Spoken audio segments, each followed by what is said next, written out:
This podcast is sponsored by Talkspace. You know when you're really stressed or not feeling so great about your life or about yourself? Talking to someone who understands can really help. But who is that person? How do you find them? Where do you even start? Talkspace. Talkspace makes it easy to get the support you need. With Talkspace, you can go online, answer a few questions about your preferences, and be matched with a therapist. And because you'll meet your therapist online, you don't have to take time off work or arrange childcare. You'll meet on your schedule, wherever you feel most at ease. If you're depressed, stressed, struggling with a relationship, or if you want some counseling for you and your partner, or just need a little extra one-on-one support, Talkspace is here for you. Plus, Talkspace works with most major insurers, and most insured members have a $0 copay. No insurance? No problem. Now get $80 off of your first month with promo code SPACE80 when you go to Talkspace.com. Match with a licensed therapist today at Talkspace.com. Save $80 with code SPACE80 at Talkspace.com. Welcome to Throwback Thursday. This week we've got an episode with a Bigfoot expert and owner of a Bigfoot museum. Derek doesn't pull any punches as he challenges Jim Myers with all the questions fun-hating skeptics have. Have a great week, everyone.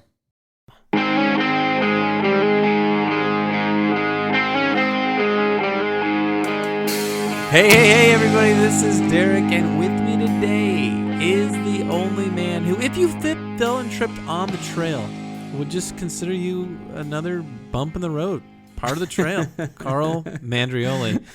How you doing, buddy? What's going on? Oh, my goodness. I'm so excited for this episode. I'm excited for you. Yeah. Are you drinking something? I'm drinking water. Okay. As you right, should start. Yeah. As you should be excited for me. This is for sure. Yeah. 10 seconds in, you need a drink of water. That's a good sign. With me today is Derek Somerville, a man who has seen a Bigfoot and still thinks they're fake. Yeah. Okay. More water? Okay. I should get more water. Okay. But I won't. We got a Bigfoot episode. This is going to be a doozy. This is a doozy. I have been looking forward to this for a while. It was a great interview, which you guys were all here, but it's one of those things. It's like you want to be respectful at the same time, but it's hard. Right. It's really hard when you don't agree with somebody on this. It's hard to be respectful to people? You have a hard time respecting people. Let me clarify, because I know you're questioning everything I say. It's easy. I wanted to be respectful. I felt like I was respectful, but it's hard to not fly off the handle sometimes when you hear some things that like just really stretch your thinking or your belief. You know what I mean? So I enjoyed it, though. I thought he had a lot of good, respectful way of delivering all the information. But again, okay, and as you're going to hear, he does his own show with a non-believer of the Squatch. So it's, he can handle all this stuff. So we're going to let you guys hear this interview, and then we'll give you some reactions to what we thought. So yeah. I just love your storytelling style, by the way. You're kind of giving the listeners some clues about what's coming up, but really just no information whatsoever. You're mentioning you're mentioning some sort of a random podcast and some sort of random co-host. We have not talked about him at all, so let's do that first. How about that? You're calling me a tease. I'm a tease. Yes, I'm a pod tease. I'm calling you a bad storyteller. I'm not going to give away all the info. It's like a preview. Okay. We had the pleasure, both Derek and I, Derek made this interview, had the pleasure of being joined by Jim Myers. He is the owner of a store called the Sasquatch Outpost in Bailey, Colorado, about an hour away from me. And he's also the co-host of a podcast called You Don't Know Squatch. Such a genius name. Which, yeah, I know, it is. And it's kind of funny because it's similar to your first podcast name, which is I Don't Know Squat, right? Right. No, that's not. I'm glad you thought of that. Did you think that over yourself? Look at you, dude. Look at you. Oh, my gosh. How have we made 100 episodes? Anyway, so what I think what you were saying earlier though is that here's the interesting thing about what you're saying. You said that you had a hard time just not flying off the handle on some of the things that he was talking about, which by itself is very interesting because you haven't flown off the handle for anything for almost 3 seasons now, you're just like, I'm Mr. Switzerland. Like I'm just gonna play, the neutral card. And now you're excited about this. Here's the thing. You're like, get passionate. You don't have an opinion about this and that. Right. I don't have an opinion that's as passionate as yours about like the buff. Like you hate the buff. I don't have that passion, right? So if I'm not passionate, I'm not going to give the opinion. But this I'm passionate about. This is becoming, well, we'll just leave it at that. This is this is a Derek episode, right? Like, this is for you. This is my gift, my season 3 gift to you. And if you don't believe me, pay close attention to the interview. I asked some questions up front, and I definitely chime in here and there, but it's your show. Your show and Jim's show. It was a fun experience. I'll just say that. Yeah. And you did a good job. You asked some good questions and didn't pull any punches. It was, all right. Let's just let him get to it. Let's just get to it. Okay. And before we get to it, just so you know, we did get a very strong reaction to our last episode, the budget versus premium gear. Actually, Derek got the strong reaction, and so we'll get to that afterwards because I know that there's some folks that want to have you own up to stuff. And I'll own it. Let's do it. Yeah, this is all about you today. Not really, but all right. So anyway, thank you, Jim Myers, for joining us for this interview. He did an excellent job. Was willing to answer all the questions, and here's how it went down. So we are here with Jim Myers from the Sasquatch Outpost, and Derek's even joined us today. So hello to Jim and Derek. What's going on, Jimbo? Hi. Glad to be here. Jimbo. I'm excited. This is going to be fun. Jimmy, Jimbo, whatever you want. He's a gamer. He's flexible. It's already going to be fun. Derek's not shy. So before we jump in, just to kind of like establish, before we kind of get deeper into with the questions and all the questions that Derek has lined up, just to establish, I guess, like a baseline of credibility, I've got just a general question for you. Sure. Do you think a Snickers bar is more of an energy bar or a candy bar when out on the trail? Energy bar for sure. Energy bar for sure. Of course. Well, when you rig the question, the question. Yeah. Okay. This is obviously a debate between you. Yeah, ongoing. We have a lot of ongoing debates, and we go back and forth in this. So anyway, thanks for weighing in on that. But we obviously brought you on. We obviously brought you on because Derek and I, we have kind of an ongoing debate about the Sasquatch as well. And so we wanted to bring on somebody who, was an expert. So thanks for coming on. My first question for you in that regard is, have you had a personal experience or an encounter with the Sasquatch? Many. More than I have time to recount. Many? Yeah. So I've had one visual sighting that was at Wellington Lake, which is about 13 miles from here.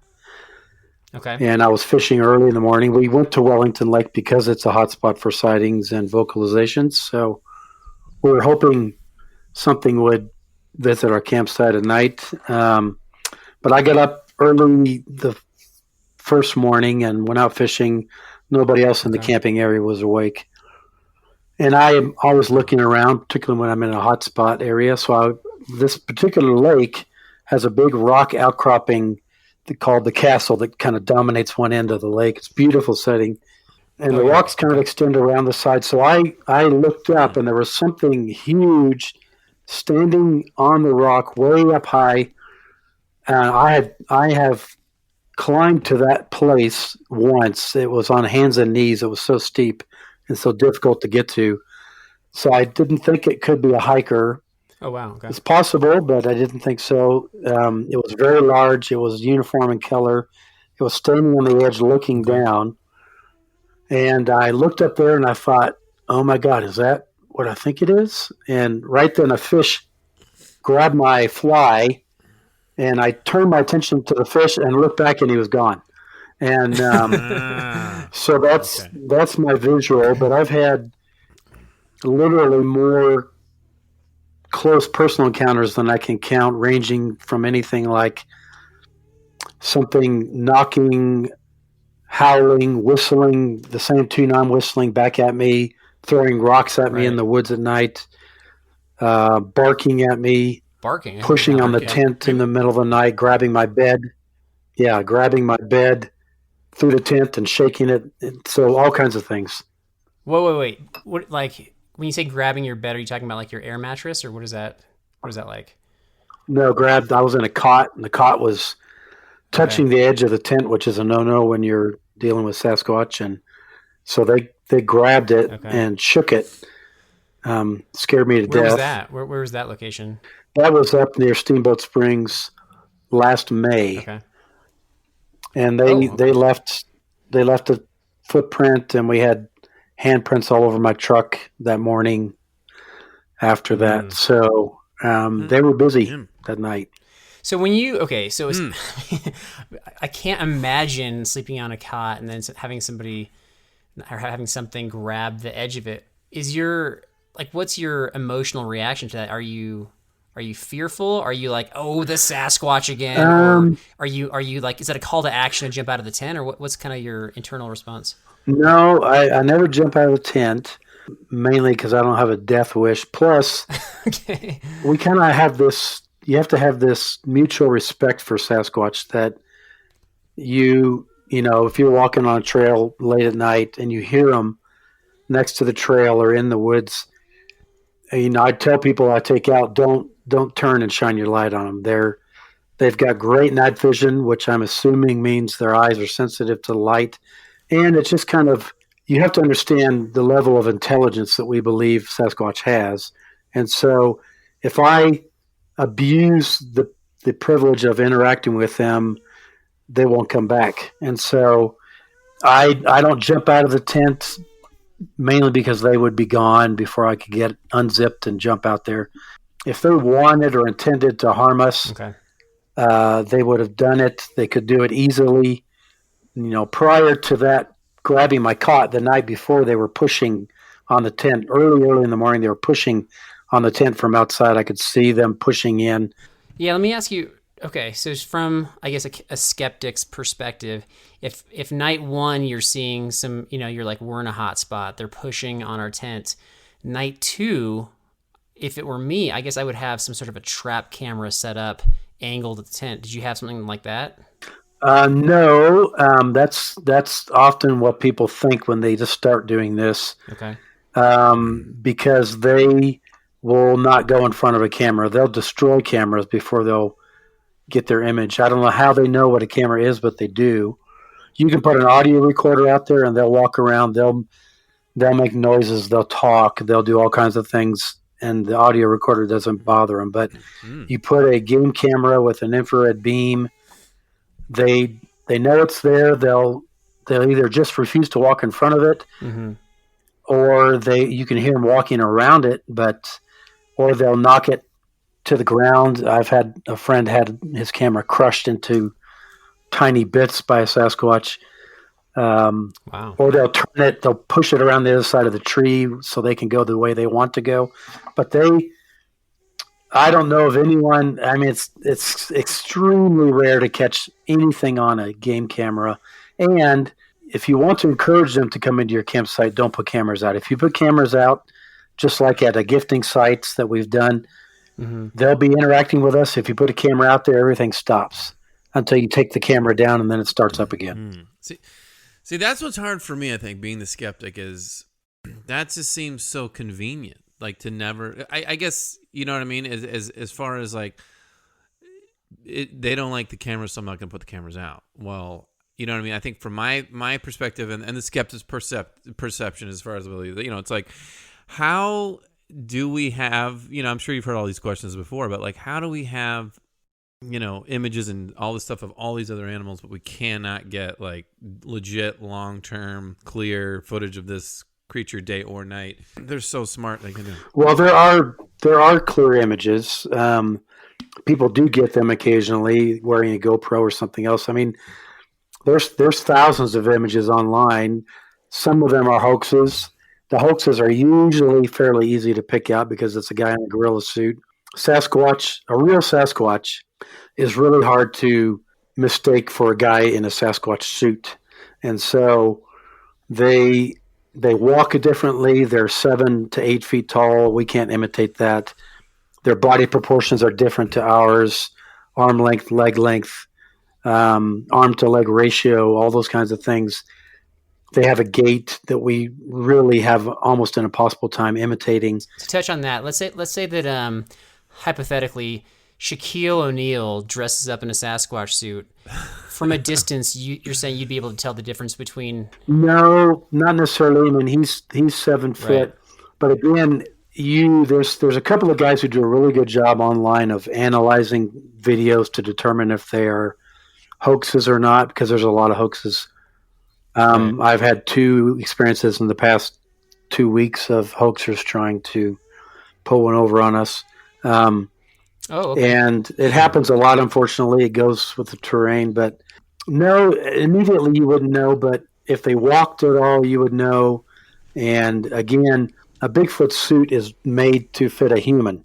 And so a Sasquatch, their arm to leg ratio is so different from ours that you would have to have arm extensions or leg extensions to even hope to be close to their proportions, which makes walking and imitating a Sasquatch even more difficult. Right. Okay. All right. And to follow up on another point you made about just, I guess, sort of, walking with respect and not, the shining of the lights and having kind of a healthy, I don't know about fear, but just a healthy respect, I guess, for the Sasquatch. Respect, yeah.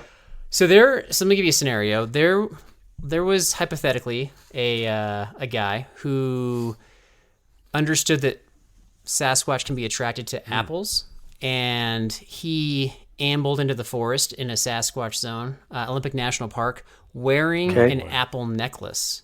Is that unwise? I don't think so. I don't think they're going to come after somebody because they have an apple around their neck. Okay, there you go, Carl. If you put food out, we don't put food out just because if you have a habit of putting food and then you stop putting food, they've been known to take some drastic actions. We don't do that. We gift with other things that hopefully they find interesting. But food, no. An apple around your neck, no. They're way more intelligent than that. It'd be like saying, well, Carl likes Snickers bars, so if you hang a Snickers bar around your neck, he's going to come after you. Just like you wouldn't do that, they won't do that. And so I don't know. I might actually. You might. You might. Yeah, and just to clarify, it was 5 apples around the neck. So I don't know if that ups the ante at all. But okay. No, gotcha. No, Carl. No, he's naysaying. It means being like bait, acting as bait. We should have talked to Jim prior to our last. This show. is all Carl's idea to bait me as Sasquatch. Yeah. Oh, I see. Hypothetically, yeah. It wasn't really hypothetical. Yeah, I think the best way to use Derek as bait is to have him sit in the woods by himself at night, and he might see some action, but not with apples. A lot of options there. Yeah. I'll send you our video from Olympic National Park, and you can you can mock it if you want to. But okay. Well, let's talk like the facts though. Let's talk like I know there's footage and there's footage and there's hoaxes and we have all that stuff going on. But let's talk like the facts of the Sasquatch as far as like people might want to know. I feel, in my opinion, I'm always like, well, have you ever found like hair samples and they're nesting places? Like, are there things like that come up when people are talking to you about? Sure. What do you say to them about that? I have not found any hair, but lots of hair has been found. I mean, if you start just with visual sightings. So in our museum, we have a map. It's about 5 feet by 4 feet of Colorado. And anytime somebody comes in to my store with a convincing story, either they've seen one or what they think was one, they've heard something they thought was a Sasquatch, they've found footprints, and they've been able to show me photos of those. They've found a tree structure or they've had something thrown at them. We have different colored pins for those, and we'll plot, if they convince me, we'll plot that on our map. Now, we've got over 300 pins on the map after about 8 years. So, and I other than my own experiences, I personally know at least 50, maybe 70 people who have seen them who have no reason to lie about it. So, close up and personal. To be fair, though, and I hear that. To be fair, though, I think for a lot of people, myself included, this is one of those times where I'm like, am like, I need to see Jesus alive after he died. I'm Thomas. I'm doubting Thomas. Like, let me see this body. Like, where's the body? Where's the hair? Is there a nest somewhere? I'm like, to me, I feel like these guys are like anal retentive. They must be like the cleanest creatures on the planet if nobody can find things. Well, they do leave scat, and people have found that. They obviously leave footprints, which would be very, very hard to imitate. We've got quite a few plaster casts in our museum that I would challenge anyone to try to fake.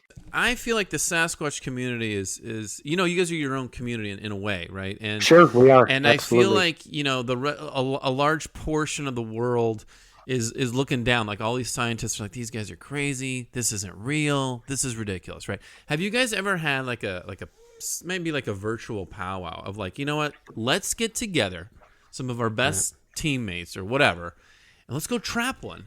Let's go trap a live one and study it and prove everybody wrong. Because if you do it, that would blow the cap off of everything. The can of worms is open, right? It would. That's where I guess, yeah. Here's the problem with that. Okay. Again, it'd be like trying to trap one of us. Now, you could trap a person, given the right circumstances and the right motivation for them to get caught in a trap. But Sasquatch is as intelligent as we are. And so they see through a lot of our efforts, cameras being one of them, to get information on them. Secondly is, I don't think I could build a cage that would fool a Sasquatch to climb into it, for one, and that a creature that's 8 to 9 feet tall and probably weighs 1,000 pounds couldn't get out of. Their strength is legendary. Their strength, the things they do to trees, defy the imagination, and so I cannot imagine a trap that could hold them. Can't we tranquilize it though? Can we tranquilize it? You could. I have researcher friends who, at least in the past, have traveled and done research with a tranquilizer kit. Yeah. But here's the other thing with tranquilizing. Again, if you're going to tranquilize a human, you'd have to shoot them somewhere where they couldn't pull the dart out immediately, and which is probably just about in the center of the back. And so to be able to shoot a Sasquatch, and we've talked about this, where do you shoot a Sasquatch that he's not going to pull the dart out and then come after you? And so you've got to shoot him right in the middle of the back, which is under the stress of the moment. And my friend is a surgeon. I mean, he has all the equipment. He had IVs. He had everything you would need to keep a Sasquatch sedated to take samples. Mm-hmm. But he said, I understand that my biggest challenge is going to be to dart them somewhere they cannot pull it out before it has an effect. The better bet is going to be to find a body. Now, bodies have been found. Sasquatch have been killed. I think there's a number of agencies within our government that know that they're there and routinely stonewall anyone that tries to get information out of them. We have So you think it's like an Area 51 type deal? Like, they know, but they don't know. I do, and I don't know why. I don't know why that would be. So I have a friend who's a researcher whose daughter works for a large national forest office in Oregon. I won't say which forest, but she took a picture of a form that they have. It's called a Bigfoot sighting report, and it's particularly designed for their firefighters, wildland firefighters. It has the watermark of their national forest and their station. And there's 2 pages. She took a picture of the cover. She opened up, took a picture of the questions on the inside. On the front, it says the name of the Bigfoot sighting report. It gives the name of the National Forest Fire Team. I can't remember the exact term they used. And then it says, do not bother submitting joke reports. We will not enter them in the database. So they have a database. They are keeping track of Sasquatch sightings or bodies that they find after fires. Yeah. And Mount St. Helens is a great example of when apparently a lot of bodies were found. But so if one national forest office is doing this, I have to believe others are. It can't be the only one. And so, but you never hear about that. Let's talk about, I know I mentioned like the caves and stuff. We didn't really get into that though. What about like I've heard they live in tree nests up in the trees. I've heard they live in caves. Is there any like footage of or of them? Like you guys are getting footage of these where they live and or do they like? I always thought like, do they make their nest? Do they sleep in it and then tear it down because they're super neat and then they come down? This is gonna stretch my credibility with you guys. My answer to this, but oh boy, okay, I'm buckled up. Yes, I think they probably sleep. They probably sleep in caves. They do make nests. I don't think they use them a great deal because I don't think they stay in this dimension all the time. Now, the reason I would say that, and if you'd asked me that question even 5 years ago, I would have poo-pooed you. The reason I believe that is that I have two people in my research team who have seen them disappear in front of their eyes, literally just dematerialize in front of their eyes. And another member of my team and myself have seen something that I can only describe as cloaked in the woods. There was something there. There was something moving. I could see movement and color, but there was nothing there. And it was like Predator. It was like invisible. It was like Predator. It was a shape moving through the trees that you could see the movement, but you could see through it. And again, I can't explain that. I can't even say that was a Bigfoot. Something was there that was cloaked. Now, so the question I have is, I don't know if when they've disappeared, if they've just become invisible to that person's view, or if they go somewhere different. They have abilities that we don't have. Now, a slight departure from your question, but if you have a Christian worldview, which that's my background, and a lot of the guys I do research with, one of whom really believes and has written a book on the fact that Sasquatch is the remnants of the Nephilim. If that is true, and I'm not sure what I think about it, but if that is true, the Nephilim were, if you understand the biblical text, and I don't know that we do for sure, but if the sons of God and the sons, daughters of men bred, that those were not full human. They were human and angelic, or human and non-human. And my guess is the result of that union was a creature or a human that had abilities that normal humans did not have. But isn't the Nephilim described as direct offspring of angels and demons, right? So we're not talking about earthly and heavenly. We're talking about all spiritual, like a complete spiritual thing. So if you're gonna make that leap, which you did stretch my credibility, I'll be honest with you, but I'm gonna be open. But if we're talking about the Nephilim, that's what we're saying, right? They're like an offspring of a spiritual situation. So I guess my natural reaction is like, well, if I'm this offspring of a spiritual whatever, why am I choosing to live on Earth as this Sasquatch, this hairy beast who can? I mean, I don't know the reasons if that's true, but I guess I'm just there. To me, there's just think philosophically about that for a second. Sure. Why not? I mean, if that's what you've ever known and that's your life, why they would think, why do we choose? I mean, if you think about it, if we go out in the woods, who's better prepared to live outside? They are. We would die without. Well, that's true. No, I'm without not, shelter I don't and disagree with that. Clothing. We would die. That I don't disagree with. I personally, this is one of those things, and I think a lot of people would maybe agree with me. But like, unless I have like a personal experience in this area, like it's hard to wrap your mind around, right? Unless you guys find a live one and we get it. And you prove everybody wrong. I mean, that's kind of what you're up against, which is a tough thing to do, right? That's what we're talking about. So, if you look at the Native American lore about Sasquatch, I have yet to meet any Native American tribe that does not only believe in them, but has a tradition about them. They have their own name. Every Native American tribe. I challenge you to talk to any Native Americans today. The young generation probably don't know the name, but they know about Bigfoot. They have to go back to their parents to ask them the name in their language. But we have lots and lots of Native Americans come into our store. And so every tribe has their own name, their own experience, and their belief all of them, is that Sasquatch is not an animal. They're people.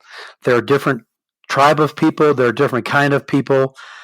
But there's lots of legends about Native Americans having agreements with them, having, even during the polio outbreak, of having Sasquatch that had contracted polio coming into their villages for help, and finding that the Indians were in the same plight. They had polio as well. And so I would not at all put it past Sasquatch to come looking for help if they needed it and thought we could provide it. So you would have to wonder, why does every Native American tribe have a tradition of this if it's not true? I mean, they came from all over the country, different geographical environments, and as I said, I've only met one who didn't believe, and he was actually a tribal cop who investigated Bigfoot sightings in his tribe, and his wife thought he was nuts that he didn't believe. So I feel like this conversation could just keep going, because a lot of things you've been saying have definitely piqued my interest. But just for the sake of time, I just wanted you to have an opportunity to share about, you've got a podcast, you've got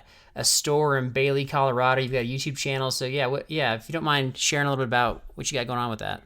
Sure. So our store is the Sasquatch Outpost, and we have a store and we have a museum, both, and we're the only store of this kind in Colorado. There's 6 other stores around the country that kind of focus on Bigfoot, store and or museum, that we built in 2016 and subsequently expanded, doubled the size of it. And then since mid-2016 to now, we've had somewhere about 30,000 people go through the museum. So in a little town of 10,000 people, that's a lot of people. And then we have a podcast called You Don't Know Squatch, and you can find it on YouTube, on Apple Play, on Google Play, on Instagram. So we have our own website. So basically, if you just Google You Don't Know Squatch, the podcast will pop up pretty quickly. So okay, perfect. Yeah. And we're in our second season of the podcast. We really appreciate you just coming on and being authentic and standing up to Derek's questions and not backing down. And thank you for all of the wonderful insight. That's a lot of great input. But we just thanks for coming on. Thanks for your time. You're welcome. So Derek, before we get too far in, there's a couple things I want to say. Okay.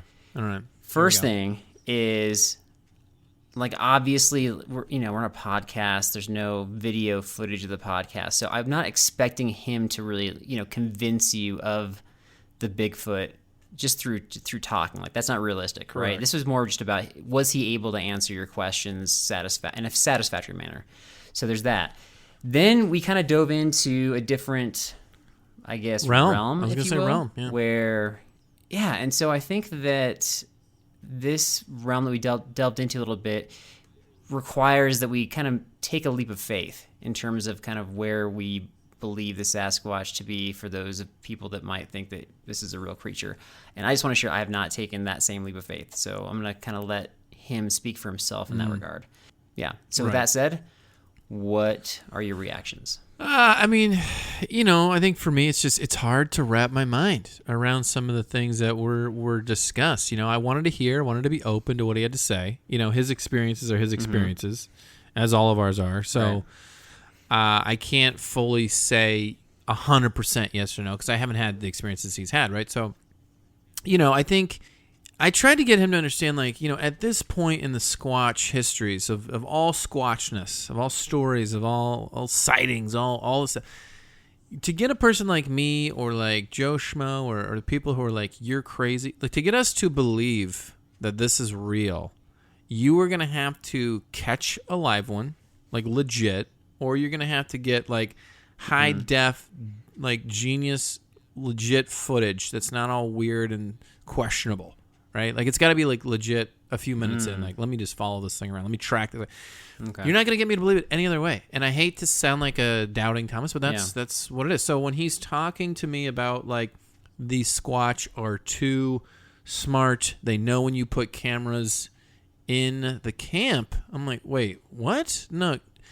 It's if they're this smart of an animal, or not an animal, whatever you want to call them, if they're this smart, Like, what? Why are they just chilling out in the woods? You know, why aren't they like setting up shop and like building houses and things? I don't understand. Like, why aren't they more civilized? Because he's saying that they're going into.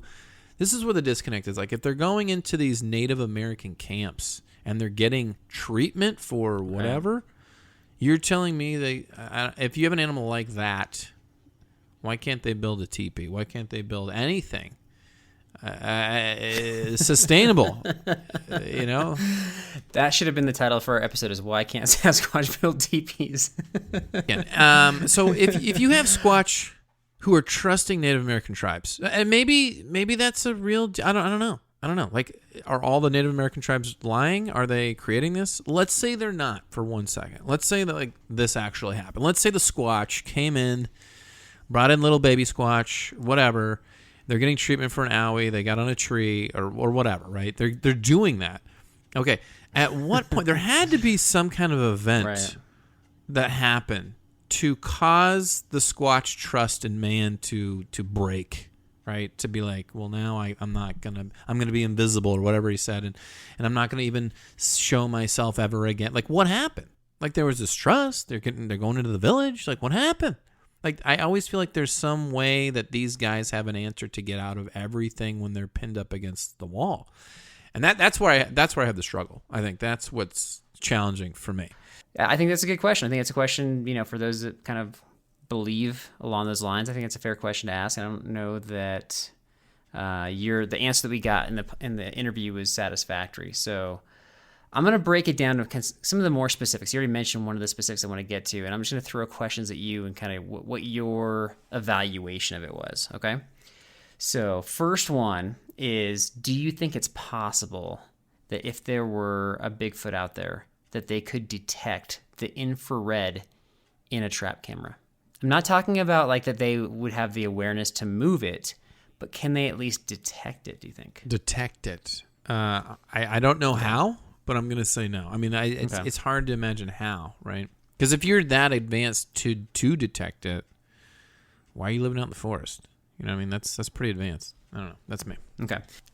Yeah, I think I think that was my initial reaction as well. But I did do a Google search, can animals detect infrared? Mm-hmm. And pit vipers came up as like being very aware or sensing somehow infrared and maneuvering around it or moving away from it. So it's not foreign that an animal can detect infrared. Now, whether you want to take the next step and then they want to avoid it or they want to move it, that's a whole different thing, right? So there's kind of a fun fact there. All right. Next question I have for you is, one thing that stood out from this interview was the grabbing the cot incident, right? Okay. Like, that's freaky, man. That's freaky. Yeah. So here's my question to you is he lying? Is he dreaming? Is he being hoaxed? Or do you have some other explanation for what's going on there? That was a tough one. I don't know. If I'm somebody who believes it, I'm going to be like, wow, that's crazy.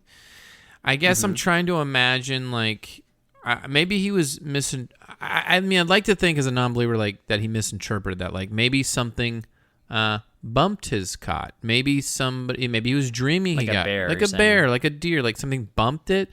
Maybe he was dreaming and thought he got pulled, and it's like one of those dreams that feels real, like we all have. But if you are encountering the most amazing creature on the planet of the earth, and then you're like, no, I'm going to stay in my tent. I don't know. I don't know. It sounds like he has a general respect or maybe fear of the creature, so that's the thought behind that. But like, what's the? Okay, wait. Yeah. Let's put it in.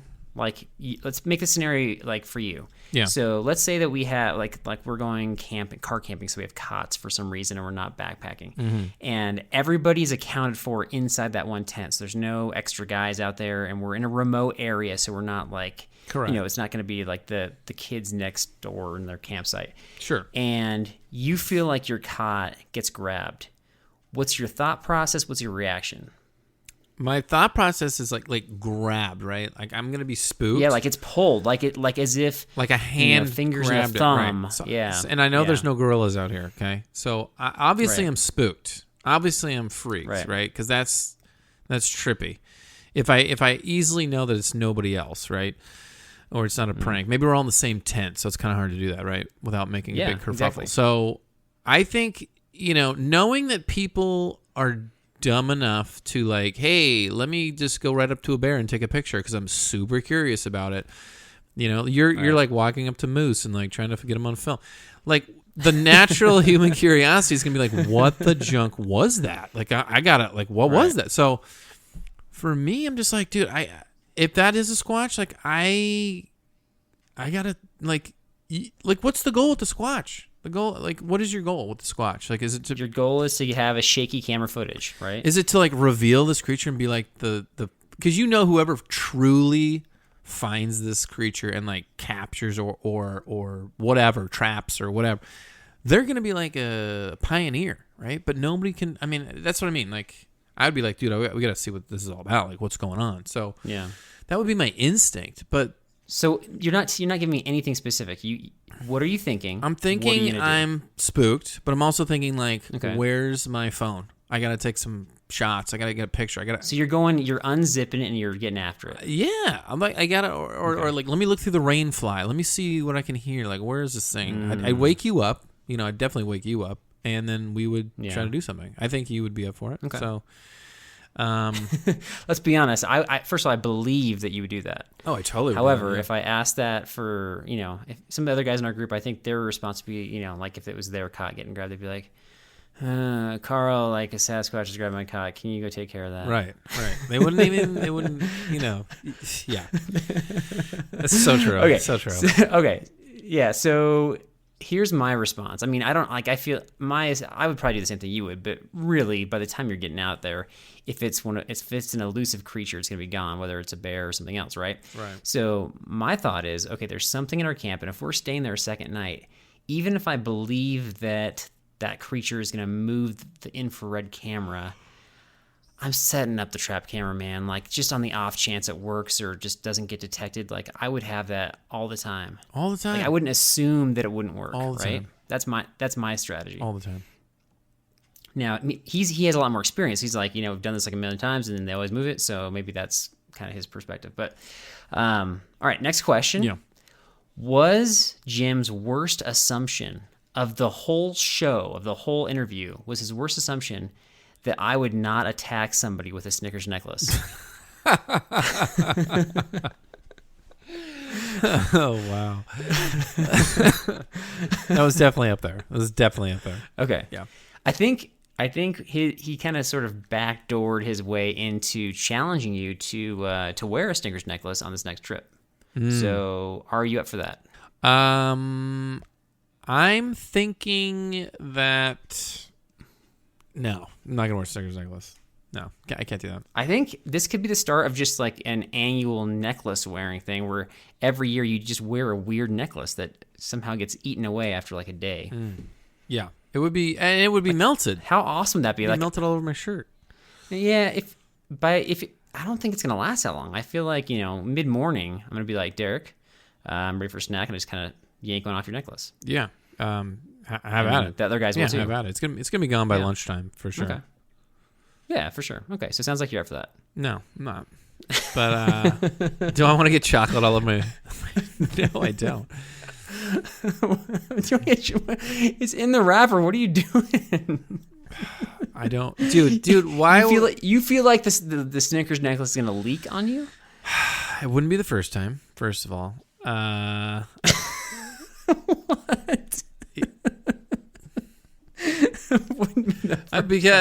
because oh my goodness. Like that if you put anything chocolate in a wrapper or out of a wrapper, it's gonna get gross. I mean, I guess I could just crack it open and just down it anyway. I guess, but I don't. I'm not gonna. I just don't want to entertain this. I don't want to entertain this whole. He obviously admitted the Apple necklace isn't gonna do anything. Yeah. So just the last thing I want to share, Derek, is that.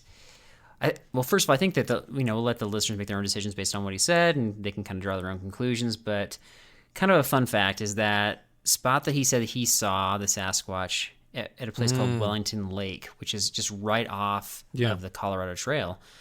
You and I backpacked right near there. That's Lost Creek Wilderness. That's where we did our fastest no time attempt last summer. And then we literally drove past Wellington Lake, leaving a backpacking trip years ago.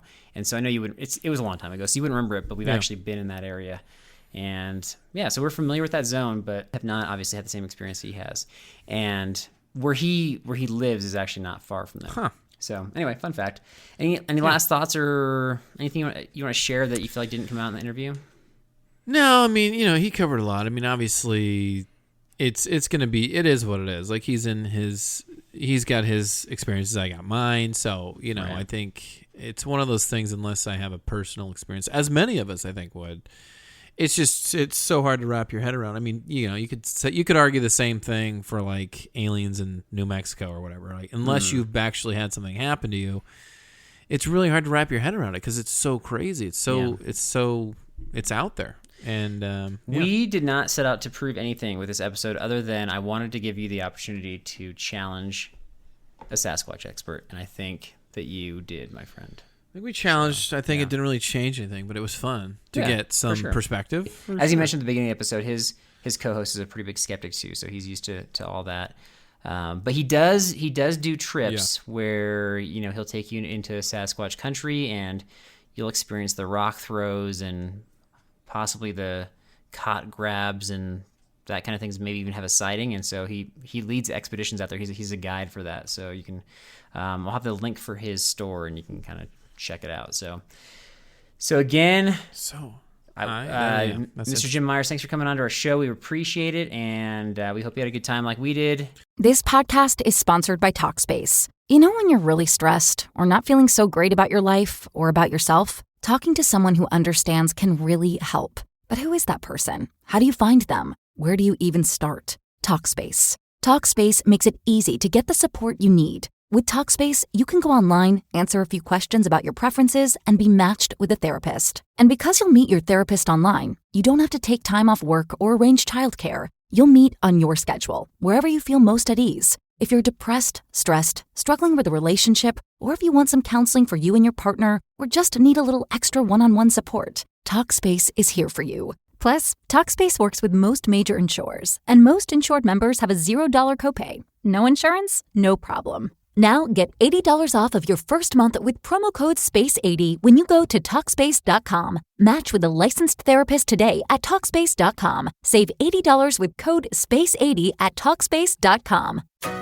Shop the Sherwin-Williams July Summer Sale and get 30% off paints and stains July 18th through the 28th. With prices starting at $34.29, it's the perfect time to transform your space with color. Whether you're looking to revamp your interior or exterior, we have you covered with bold hues, soothing neutrals, and everything in between. Visit your neighborhood Sherwin-Williams store or shop the sale online. Delivery available on qualifying orders. Click the banner to learn more. Retail sales only. Some exclusions apply. See store for details. Yes. This is a longer episode, so we're going to actually pass on the trivia, but I did have a couple tidbits to share. Yeah. Well, the first one's mainly just the reaction to your nonsense from the budget versus premium gear episode, right? Okay, so a couple things you said. All right. Okay, so I'm just going to allow you to... Do you want to stand by these statements or not? Okay. Osprey is a... budget brand. Get all what you're saying out, and then I'm going to answer it. Is Osprey a budget brand? Well, I'm just going to... Okay. Osprey's a budget brand, and your day pack style backpack weighs about 2 pounds. Mm-hmm. Okay. Those are the two? Do you want to stand by the statements? Yeah, I am. Yeah. And I'll tell you why. Bring it.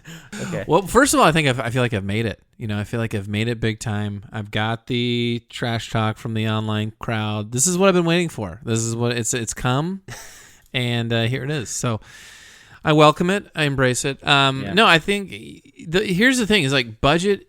What is budget? Budget is subjective, right? So would this be budget for? I'm not saying I'm Bill Gates, but like, would this be budget for Bill Gates? For sure, it would be budget for Bill.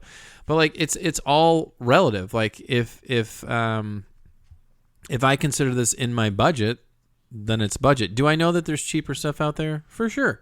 Have I tried the cheaper stuff out there? For sure. Is there newer, cheaper stuff that's probably just as good a quality? Probably, but I think for me and like what I like and what I have experienced and what I'm willing to try and like all those things. And what I have as far as classified as budget, for me, it's in the budget that I want for what I want to buy. So be mad about it. Don't be mad about it. But I don't know if you can quantify budget. Just because I'm a backpacker doesn't mean I have to buy the lower budgety items to be like to have that be considered budget, right? So, all right. So here's some of the comments we got from Nick. I wish I had Derek's budget. Osprey is far from budget gear. From Chris from Rakea Designs, a known budget gear company that sells some budget gear that we talked about back in January. Right. He says, what kind of scratch is Derek pulling in that Osprey is budget gear? Fair question. Sure. And this was good by Michelle. If you purchase Osprey from REI, your dividend kickback is pretty sweet. Hence, budget gear? Exactly. But that's a great point. Great point. I think she was being sarcastic. She was, but I still get more to spend. But, I don't, I mean, it is what it is. Like, I'll get the heat. I'll take the heat. Okay. Like, you look, when you're playing poker for a living, you got cash laying all over the place, know, then you can buy these things. No, I'm just kidding. But that's not really the case.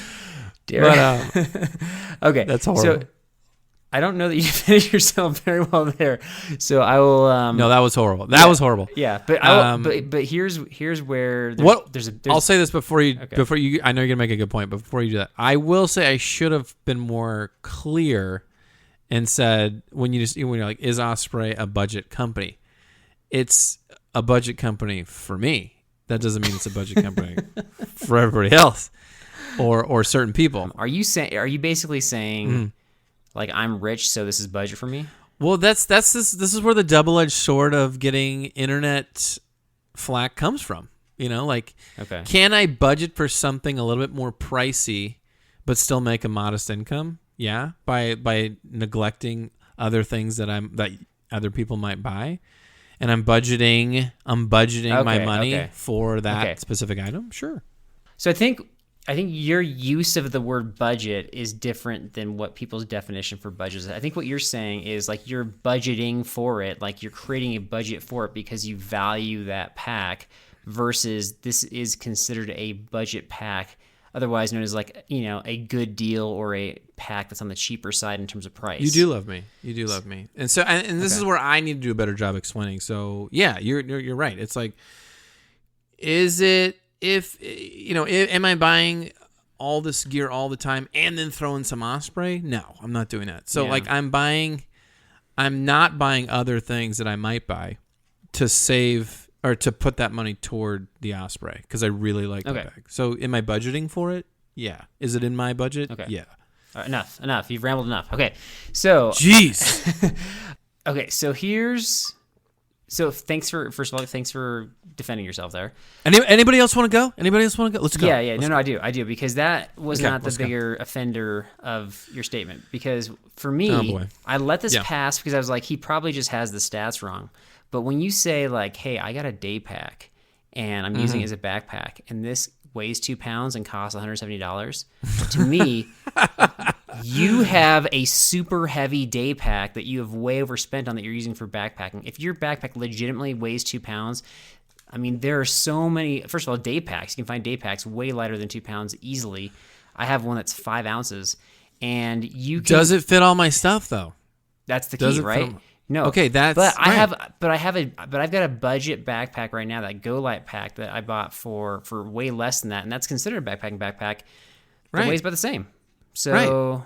Okay. It should be lighter is what I'm saying. If you're going to go that small of capacity, it should be way lighter than that. Okay, but it's not all about that though. It's not all about that. Like your backpack is light and it's considered a backpack, but I don't like how I don't like all the storage. You don't like the color. Set up. Just be honest. You don't like blue. I love your color. Okay. I just don't like how it's set up. So I want to find something that I like the way it's set up. And like I could have got a bigger backpack for cheaper, but then I know. This is where you guys don't know. Like, I know if I get that bigger backpack for the same price, it's like, oh, it's a 42. But it's cheaper. Right. Like if I do that, then I'm gonna have the tendency to pack more, and I know that like we're gonna have a lot of that. Like, oh, you can carry more group gear. Oh, you can carry more of this, more of that, and you're just going to end up loading. Are you really going to have all that? People empty space in generally your pack? People view you as like weak, so they're not going to give you extra group gear. It's probably true. I would like to share with everybody that based upon Derek's defense of these accusations, if you want to hit the unsubscribe button, I understand. Would I be found? Moving on to the next tidbit. I've heard enough. I don't want to talk about this anymore. You're just going on and saying the same thing over Would and I over be again. guilty in a court of law? Probably. Just know this, that I have just edited this podcast and taken out like 3 or 4 minutes of him saying the same thing. So Not it doesn't true. sound like he's repetitive. He was. Not true. He was. Not true. All right. For those of you that are still listening, if you would like to call in, we're going to try like a listener call-in show. We tried this a couple weeks back, and it was like on the fly. I was like, oh, people are working from home. Maybe they have some flexibility built in their schedule, and they did not. Like everybody was like, what are you talking about? I'm still working. And I thought, I guess this whole stay-at-home order is not in effect as far-reaching as I thought. So, or a lot of people were just essential personnel, and I did not think that. So anyway, if you're available for this listener call-in show, we're thinking around 11 a.m. Pacific time. We're going to shoot for this upcoming Friday, so the Friday after this show is released. And if you want to reach out to us either on Facebook or through email, please do, and let us know if you're interested, and we'll try to get you on there. It'll be obviously different than an MP3 because you can ask a question, you can make a comment, and then we'll have some back and forth, and you can respond. And if you disagree, obviously you'll have a chance to tell Derek why he's wrong. Oh, that'd be great. So there's that. But if you just want to call in just to chat, like we can provide the topic as well. We definitely have a lot, like we are good at weird questions. So we are good at drumming up conversation. For sure. And so just be good to hear from everybody and just kind of, get a sense for what's going on out there. So may not work. We'll see. It didn't work last time, but we'll try it again. So 11 a.m. Pacific time. I know it's right in the middle of the day, but it's hard to lock Derek down, and I'll be locked in. And let us know, if you want to let us know ahead of time what you want to talk about, that's fine if too. Anything. If anything, we're just excited to talk to you guys because we love having you guys. So that's all I got, my friend. Okay, well, I love it. I want to be a part of it. We'll see you next time. Thanks for tuning in for this long episode in my ranting. But Carl asked for passion. I gave him passion. So next time you have a friend who wants you to be vulnerable, make sure it's not Carl. We'll see you next time.